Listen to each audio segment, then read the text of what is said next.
want the right person to go to jail for a violent crime like murder. And a swift DNA testing system means a faster way of proving a suspect is or isn't the actual killer. But a new law to protect the innocent is leading to longer wait times for trial and could end up keeping killers on the street. Who in their right mind would want the wrong person to go to jail? Rodney Ellis has spent a lot of his 24 years in the Texas Senate fighting to protect the innocent and hold the guilty accountable. You know, the real tragedy, when the wrong person is convicted, the real tragedy, in my judgment, is that the person who committed the crime gets away and they are empowered to commit more crimes. Look at Michael Martin's case. Did it surprise you, Morton? Yes, it did. In 1987, a jury convicted Morton of beating his wife to death and sentenced him to life in prison.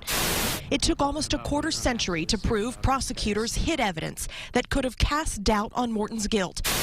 And worse, refused to test a piece of evidence that turned out to be the smoking gun in the case against the real killer, Mark Norwood, a man police say went on to kill another woman after Morton's conviction. And that case is a perfect example. If you think about the millions of dollars that ended up being spent to try and discover the truth in that case. And if we'd had a requirement in the beginning that all of the relevant items that had DNA we could test were tested, we could have avoided that. And maybe, Ellis says, put the real killer in jail a lot sooner. With Morton's case in mind, Ellis authored Senate Bill 1292 last session. It requires all biological evidence be DNA tested in a capital murder case before the case goes to trial. If it turns out that it is creating a backlog, what do you think the solution is for that? Well, if it's creating a backlog, you need to build more crime labs. I mean, if you got to spend more money to make sure you're getting the right person. We found out the state is spending more money to comply with this new law. A lot of it here at the Department of Public Safety Crime Lab. But since lawmakers didn't allocate any additional money for more testing in the last session, a DPS spokesperson says the department will be asking for a bigger budget in the next session. Money that will ultimately come from taxpayers. The real question is whether you want to spend more money on the front end to get the right person, maybe avoid having the person who did it from walking away free. But it's not just the money. DPS says its crime lab is overloaded. Before the law, the average number of samples tested for DNA in a capital murder case was 10. The department says that number has increased exponentially since the law took effect in September.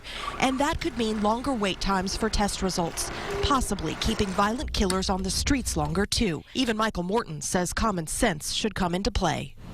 Testing every single thing, there's a point of absurdity there, because there's a diminishing return at some point. So at least this way you're saying at least the defense should know about every piece of evidence and have the opportunity to test it. Or at least in the final analysis, the jury will. They'll be aware of it, and they'll play that into the equation of reasonable doubt. We want to make sure when you're given the ultimate penalty that you do as much as humanly possible to get it right. And let me tell you, I'm just not sure that we've gotten it right all the time. And it is not just DNA testing. The Morton case directly led to the passing of another law called the Michael Morton Act.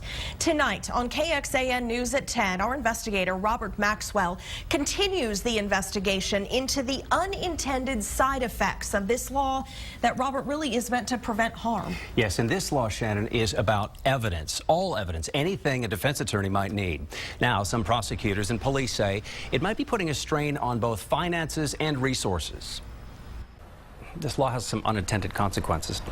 Yes, it does. It's far-reaching. It reaches, all the way down to the Class C misdemeanors, and those would be, say for example, PIs or traffic citations. Those are Class Cs. So you'll want to join us tonight at 10 when we dive into the effect of the Michael Morton Act, the effect it might have on your safety right here in Austin. And we will keep track of the developments in both of these pieces of legislation for you. And if you need something investigated, go to KXAN.com and click on Report It.